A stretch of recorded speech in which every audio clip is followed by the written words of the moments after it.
Welcome to the Live Pens chat here on Pittsburgh Hockey Now and Pittsburgh Sports Live. It is in the Beaver County Auto Studios. We'll make a Bubba Beaver believer out of you. Hello, I'm Dan Kingerski. What a game last night. Always forget to mute the laptop there. If there's a little bit of a sound, a little bit of a hum or something, do let me know on the chat board here. I'm detecting a little something somewhere in the system. I couldn't find it in the short amount of time that I wanted to get the chat going here as close to noon as possible. So I was fully prepared to roast the Penguins on a spit today. I had the column written. All I needed was some quotes post-game from an angry Mike Sullivan and a disappointed player or two who was willing to speak their mind. And lo and behold, they turned in, dare I say, one of the best games they've played in the last 12 months. Seriously, it was that good last night. I don't know where to really begin with how it evolved, because it really came about quickly. I've been hearing Mike Sullivan talk about cycling. We've seen the third line cycle a little bit, and the fourth line doing that. I chalk the fourth line cycling up to that just Riley Sheahan's strength, right? He's not a guy who's going to drive offense off the rush. He's going to do it with some size and strength on the wall. So I discounted what I saw from the fourth line in terms of that hard play down low. Now, what you saw last night was a five-man unit playing in all three zones, playing 200 feet, not just, the forwards dropping off at the blue line. Now, there were a couple of mistakes, but good gosh, I've never seen a perfect hockey game. That's almost impossible. In fact, it probably is impossible. But very specifically, and what I really want to touch on today in the Pens chat, and by the way, hop on the chat board and fire away your questions, comments, etc., because really this is supposed to be about you and what you want to talk about more so than it is me. I get to write the columns and the stories every day. What you saw last night was also a profound change in the Penguins', I can't say system, but certainly it was an acknowledgement of philosophy last night. They weren't trying to push Toronto on the rush. They weren't trying to outskate Toronto as a matter of speed. They were outskating them to loose pucks, but that's hard work. That's not speed in a manner of semantics. The Penguins are no longer a speed team. Yeah, I know it's a couple of you have been picking up on the hints I've been dropping this season, and I can finally say it now. The Penguins are not a speed team. Yes, they're fast. And this is why I have a bit of a smirk. Yeah, they're fast, but so is everyone else now. Mike Sullivan said it very well Monday. I wasn't going to ask the question for a little while longer, but hey, credit Paul Staggerwald. Who, by the way, I miss Staggy on the broadcasts. I liked Paul's style and his. He always kind of had his finger on the pulse, even as some of the internet corners. Whatever criticism they hurl. He asked about the speed gap and the Penguins not being able to do the things they've been able to do in the past. Was the acknowledgement the Penguins had to make, right? The Penguins had to acknowledge they were no longer the fastest team on the ice every night. And in fact, look, even Washington, I wrote this today, even Washington can now skate with the Penguins. So, therefore, that whole speed trap thing that they had just wasn't going to cut it anymore. And last night you saw the emergence of the new Pittsburgh Penguins. Straight up, you saw the new Penguins team. And I took some shots of it here as well. What you saw was a team that was gritty, physical, defensive. I mean, they used their speed. They're still a great skating team.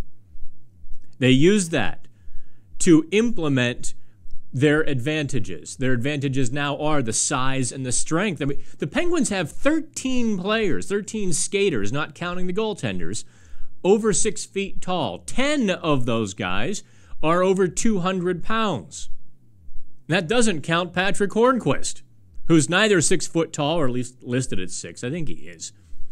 And he's like, what, 5'11", $190, technically. Of course, he's all muscle. So you factor him into the mix. The Penguins are now a great skating team that is stronger than you. That is a profound change. And to kind of emphasize that point, what they do last night, not just played team defense on that half of the red line, on the offensive half of the red line, they cycled hard. They beat up Toronto on the wall. They really punished them. Through the first 2 periods, the Penguins had 24 hits. They only had 6 in the third period. Things kind of opened up. Also, in the last 5 minutes, Toronto was just throwing the kitchen sink at the Penguins, including an empty net. Boy, down 1 goal. You pulled a goalie with 3 minutes to go. Anywho. Now, take a look at this here little screenshot, courtesy of Root Sports. Thank you. AT&T Sports. Thank you, guys. Count the Penguins. Count the Maple Leafs in this picture. The Maple Leafs went to cycle. 5 guys the Penguins have surrounding the Leafs. Not just 5 guys down below the dots and trying to pick up a man and leaving the top of the zone uncovered. No. Look, the 2 Maple Leafs are bodied up. You've got, I believe that's, I'm trying to see which shift that was. I think this is the third line. So you've got Patrick Hornquist cutting off the top of the zone. And if that's not Hornquist, same difference, right? Or same point. So the Maple Leafs are now forced to try to skate to the perimeter, and they're pushed to the perimeter. That's a very important distinction. The Maple Leafs have been laying waste to defenses. Now, here's the Penguins doing the very same thing here. Sorry about that. Look, Patrick Hornquist is behind the net.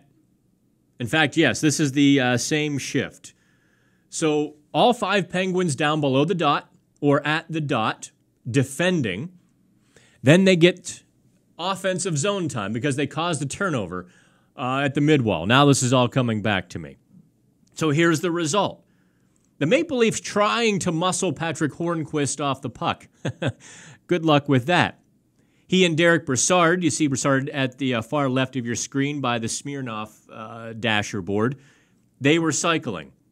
There's Dominic Simone now sneaking into the slot and the crease, and there's not a thing the Maple Leafs can do about it. So that they pack the slot. The Penguins have no offensive play. Here's continuation of the play. Chris Letang at the bottom right of your screen pinches in, keeps the puck going, sends it back behind the net. There's Derek Brassard waiting for it. You see, the Maple Leafs are chasing. They're not, to quote Mike Sullivan, on the right side of the puck. And I think it's really vital to understand what the Penguins did last night. They've been getting just heaps and heaps of video, right? They have been getting piles of video and preaching and sermons and kicks and prods and pokes to begin playing this way. They're not going to outskate teams and outscore teams anymore. You just can't. They might be able to outscore them, but from what we've seen when the Penguins try to outscore teams is not good results. And in that, I thought the Penguins' acceptance of that to win a game on a Thursday night in October showed you just the timber of this team. It was I went from ready to really kick them to I don't know if I can sing their praises any louder today, and that's just straight analysis. That's not fandom. You know me, or if you're just getting introduced to me, you know I'm not a fan. That's not part of my vocabulary. I give it to you straight and let you decide what to do with it. So I can get a little bit deeper into this. Let's break it down. I do want to acknowledge the people on the chat here, Nick and Dave and John. Thank you all for hopping on the chat board. I will get to your comments and questions here shortly. Everybody else, please jump on the chat board. It's a lot more fun with you participating than lurking. I won't make fun of you unless you tell me Daniel Sprong should be on the top line. In that case, I may do a little bit of making fun of you. We will get to the Daniel Sprong thing. You'll notice I've got no notepad, no notes today. It's just me and Rowdy here. I forgot my notebook, so I'm going all John Roberts on it. No notes. John Roberts is the Chief Justice of the Supreme Court. Sorry. Dennis Miller type reference, I guess. Wait, do I have to explain who Dennis Miller is now, too? I'm digging a hole deeper. Anyway, let's get back to the hockey. Which picture was I on? Oh, okay. Let's get back here again. Here's Sidney Crosby just blanketing Austin Matthews. Again, the screenshot courtesy of AT&T Sports. There's Crosby on Matthews. Jack Johnson has his man in front of the net. Juuso Riikola has his man in front of the net. And they've both got better positioning. There's no offense going to happen here. Crosby has turned Matthews away from the net. Again, right side of the puck. He's chasing Matthews to the top of the zone. And there on the bottom right, you see Jake Gensel closing that off. So Matthews is trapped. There's just nothing that Matthews can do. Let's see here. Next, what do we got here next? That's the end of that shift. Crosby did dominate Matthews. We can talk a little bit about that in the first period, too. Hey, look, even Phil Kessel was buying in last night. Phil Kessel buying in. Well, that's just, it's a big night when Kessel shows up in that sort of, I'm turning the volume down here. Bear with me. There we go. It's a big night when Kessel buys in and you see him chasing the puck. Now, here's kind of the vintage Penguins forecheck, which they were able to dust off a little bit as well, because you've got Kessel in. Now, Kessel steers it to the right corner. Here's Malkin stepping in from center ice to close off the wall. You see Kessel on the far right there. Carl Hagelin comes in from the top.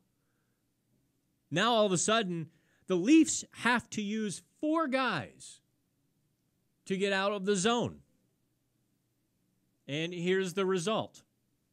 Look, it's a 2-on-2 with Carl Hagelin right there. That's John Tavares and Zach Hyman. Now, that line with Tavares last night was pretty good. They had, I think, a 55, 56% Corsi advantage. They were really good.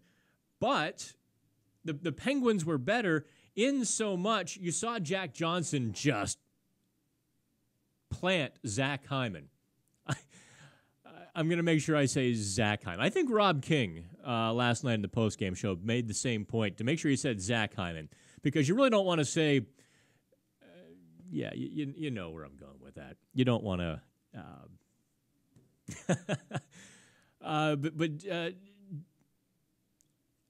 I don't want to say Johnson planted Zach Hyman. Oh, Lord help me. Anyway, but yeah, Johnson was all over him. Very physical last night. They, as good as Tavares' line was, Johnson and Ricola or Letang and Dumoulin, they kept the Maple Leafs to the outside. All right, let's. You see, I've got a very dark and also a very blue sense of humor, and doing these things sometimes just tests my willpower. All right, Nick says the whole team defense was big. Yeah, it very much was. Dave agrees with me on Staggy. Misses him on the TV games. He does enjoy Staggerwald on Radio Net. John points out Dumoulin had a 72% Corsi last night. There's something with Dumoulin in the Scotiabank Center. Recall last year, Dumoulin played his best game of the season as well and scored what would have been the tying or the winning goal, only to have it called off on goaltender interference, and it was really a cheap call. Remember that? We've got a picture of it somewhere, but it wasn't worth diving back through trying to find it, really. Yeah, Dumoulin was fantastic last night. A couple very smart pinches. Looked very offensive. Not offensive, but offensive. He and Letang, I think, are really finding their stride, aren't they? They are. Letang's renewed confidence. He's having fun, but he's not making the bad plays that that was hampering him last year, and that has been a problem through different points of his career. He's really playing great hockey. John asks, Dan, what would you consider a successful road trip of the 8 possible points? Given their competition and the fact they've already got 2 of the possible 8, I think you want, just mathematically, you want to come home with 5 points, right? I think the Penguins would, I think 6 is a real possibility. Maybe a tie, maybe a shootout win, maybe one doesn't go their way. 6 points, I think, is what you would hope for after that performance. You don't want to see that performance last night become a one-off. That's a real possibility that they have to crack the whip again in mid-November to get back to where they played last night. You want to see them take that and continue. You want to see them take that and keep going. So 6 points. How's that? 5 is successful. 6 is what I'll predict. Okay. Let's see here. Tanner wants to ask me a tech question. Doesn't want to clog the stream. Tell you what, Tanner, do me a favor. Drop me a DM on Twitter. How's that? Okay, Nick read the report card, which he mostly agrees with. I do write the report card post-game every night. I made it free again last night. I want to get more people signed up for PHN Extra on the website, but I'm also not going to make you pay for content that we didn't have to work extra hard to acquire. So that's kind of my line. When we're in the locker room rolling, we'll give you a couple free stories and a couple PHN Extra. We do want we want to hit 1,000 subscribers. We're not yet to 1,000. Our goal is 1,000 this season. Even though we're still 75 to 80% free, actually maybe even closer to about 75, 80% free. We still want to get 1,000 on there. Anyway, okay. Said Brassard, I believe, should get a mid to poor grade due to the hard work his line did, and he would just cough up the puck in the offensive zone. Oh, I don't know about that. I thought they had a very good cycle going in the first period. And then I don't know if you noticed, Nick, as the Penguins shortened the bench essentially midway through the second period, Derek Brassard was on Sidney Crosby's left wing again. And so I don't know if you noticed him as much there on the left wing because he was in a defensive role.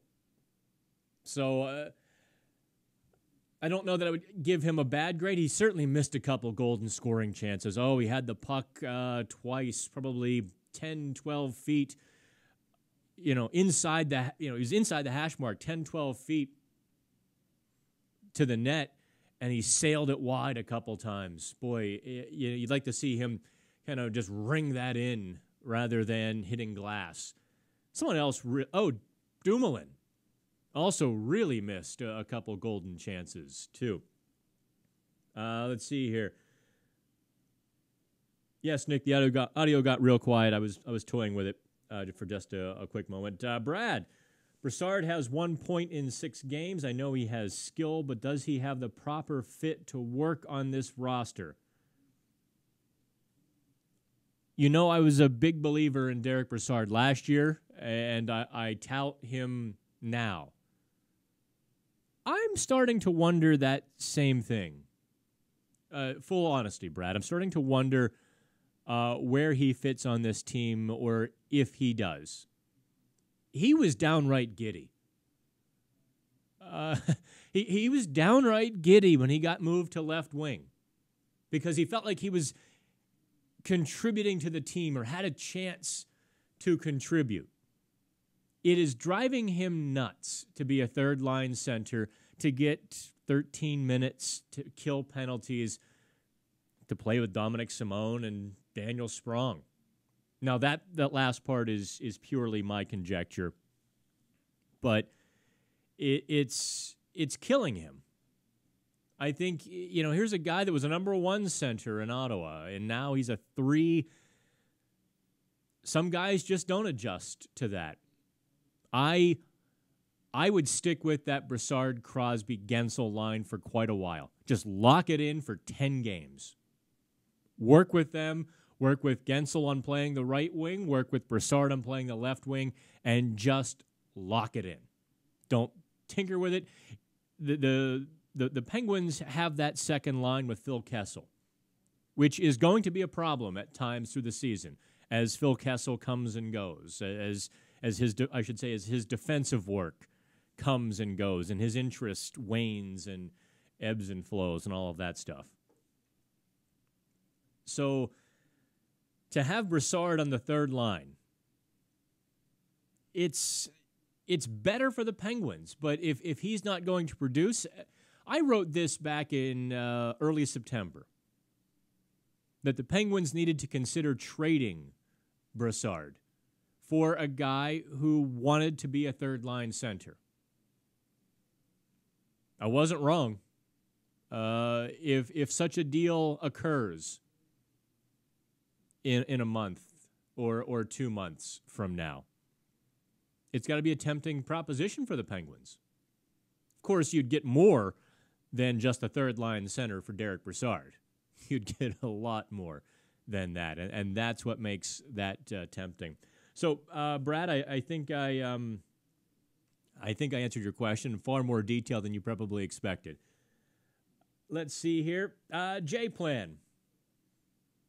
Not the same, but it's like Sutsy. Do you mean Sutter? Likes the player Brassard, but he may not be a fit. Yeah, that's legit. I think given more of an opportunity, look, if Malkin or Crosby had to miss extended time, 10, 12, 15 games, I think you'd see Brassard be an animal. Because he would feel that motivation and that responsibility to contribute. There's just a whole different mindset in the third line center role. Even a coach can tell you as much as he wants until he's blue in the face. You're important. We need you. But when you're getting that reduced ice time and you're not getting as many offensive zone starts, you're not getting top power play time, and you're not getting all of those extra little cookies to put some stats on the scoring sheet, it can mess with some guys' heads. And I think it does Brassard. Let's see. There was a good Twitter question I want to get to here. Came from Casey Bradshaw on Twitter. Let me pull this up here. Dan, do you think it's possible we see a newly formed line of Rust, Grant, and Sprong? Rust, Grant, Sprong. Or I guess for you it would be Rust, Grant, Sprong. On the fourth line. Said, I know it seems crazy to bring in another center, but the Shea and Cullen Hornquist line was fantastic. Sprong, Rust, and Simone rode the bench for most of the third period last night. That was real. That caught me by surprise. I hadn't considered that, Casey, until I saw your tweet. There is the Daniel Sprong situation. And I want to get into a couple players here as we do this live chat. I want to talk about Jack Johnson, Daniel Sprong, Dominic Simone. But let's tackle this first. I think you might be on the right track. If the Penguins do indeed lock in Brassard on left wing top line, Matt Cullen is your third line center. Here's why. Riley Sheahan is not a Penguins centerman. He just isn't. He doesn't drive offense. He doesn't lead the rush in competent and effective. That's not his skill set. That's why that line was so effective last night. Cullen played over 15 minutes last night. I don't know if you noticed that. He was an animal. He had 5 shots, played over 15 minutes. And Sheahan got to do what Sheahan does well, too. Riley Sheahan got to grind on the wall, dig the pucks out, step off. Well, actually had a couple scoring chances doing that. Move the puck in very simple ways. That's what Sheahan does well. So I like Sheahan much better in a bottom of the lineup left wing role than I do a center. So do you put Grant in? It actually makes a little bit of sense. You know, that made a lot of sense the more I thought about it. In fact, the more I think about it now. However, here's where I'm going to now get into the fan perception here. I'm going to pop some bubbles. Daniel Sprong, on the face of his first 6 games, is not deserving of a sweater. Dominic Simone, every little mistake Simone makes, even half the time it's not a mistake. Someone else makes a mistake or the other team just makes a great play. Fans love to pile on Dominic Simone, in part because I know a lot of you want to see Daniel Sprong succeed, and you feel like the coaches favor Simone over Sprong. And so in almost a sibling rivalry sort of way, nothing Simone can do is ever right. If they're going to go with a fourth line that's purely about winning, and Cullen and Sheahan are on the third line with Patrick Hornquist, then I think you see Rust, Grant, Simone, or Simone, Grant, Rust. And Sprong gets some press box nachos. Now, that's not going to happen for a little while for this reason. Daniel Sprong has got his grace period will go longer. I think through the end of October will be his grace period, although I'm not discounting maybe a sit one and right back in the lineup, unless his play just begins to get worse. Right now, it's stabilized. He had a couple of good shifts last night. He really did. He missed Golden forecheck. He went to the front of the net, which is kind of a very juniors move. All he had to do was seal off the backboards, and the Penguins would have had the puck deep in the Toronto zone, or even probably a Golden scoring chance. Instead, Toronto had a rush out of the zone. that's the kind of stuff that eventually the coaches are going to say, okay, we can't have this in the lineup. We'll see. I think that's through the end of October. Then you start seeing Derek Grant with Simone and Rust. Simone is at least a competent NHL player. If sometimes he tries to do too much or tries to be offensive, can get a little loose at times, but certainly nowhere near in the same vein as Daniel Sprong. They're just night and day difference between those players and where they are right now. I also think if that becomes a realistic possibility, you might see Zach Aston Reese or Ryan Haggerty get the call up. I wonder if Sprong doesn't begin to progress. I liked his first period last night, a couple of good shifts, but in the second period, then it was just all for naught. So I think maybe till Thanksgiving, that's when the Penguins might start looking at making a real decision, not just some press box nachos, but sliding him through waivers or making a deal. All right, let me jump back on to, lots more comments. Hey, appreciate everybody. Casey, Casey just got to your question. There we go. John says, I still think Haggerty is our best 12th forward option. Best points per game after Sprong last year in Wilkes-Barre and 20-plus points in 47 games in the A. Yeah, I'm not going to discount you on that one, John Connor. Haggerty impressed me. I didn't realize, I don't know where he came from really. At 25 years old, he kind of burst onto the scene. Missed a lot of time injury last year, so didn't get a lot of press and publicity. And at 25 years old, you're too old to be a prospect typically. But hey, late bloomers. Haggerty is faster than Aston Reese. And from what I saw in preseason anyway, he's got a better wrist shot. We'll see. I haven't watched a Wilkes-Barre game yet to really break down their games to see how they're playing in the defensive zone, how their attention to detail, right side of the puck, and all of those sorts of coaching gimmies. Let's see here. Geez, I didn't realize we've gone over 30 minutes already. Cool. Thank you. Thank you very much. I do want to work in a couple of things from PittsburghHockeyNow.com. Here we are today. Actually, here, wait. Yep. This was me last night, watching the Penguins play a gritty, dirty game.